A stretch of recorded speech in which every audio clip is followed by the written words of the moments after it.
wengi wako tena bwana mganga. Riri uteti uthiite na mbere na kuyuhia rugari mĩena itiganite, ateti kuma kaunti ya Kilifi aria maraitira mata iturwa itiganite na tigiti wa kiama kia Jubilee ni mathiite na mbere na kwihurira ndebe gutigirira ni mayukio hotani.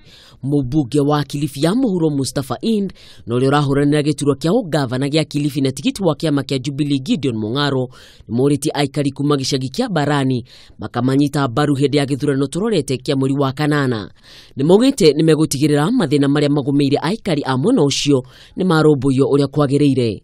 Court order ya hapa 4 farm eti watu waondolewe kwa sababu hawana title deed. Tulizuia tukisaidiana na serikali ya Jubilee. Nitaongea na waziri wa ardhi na nitamwambia Mustafa aje awajibu, muletwe masurvey wa serikali wafanye survey kwa hiyo shamba ya Ngoloko. Mung'aro ni amenereirie gavana wa ihinda riri Amason Kingi akiuga ni atigite kurumbuya aikari a mwena ucio.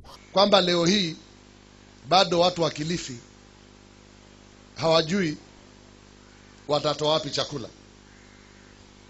Wakati haya mahindi yanatoka bara, kule bara mahindi yanamea kwa muda wa miezi 8. Mung'aro ni ugite athurwo ni akaruguria kigina kia mwanya kuri aruto aria marikorago makiingira university. Ngiribotera Kameme TV, ritwa riakwa ni Mwihaki wa Kamau.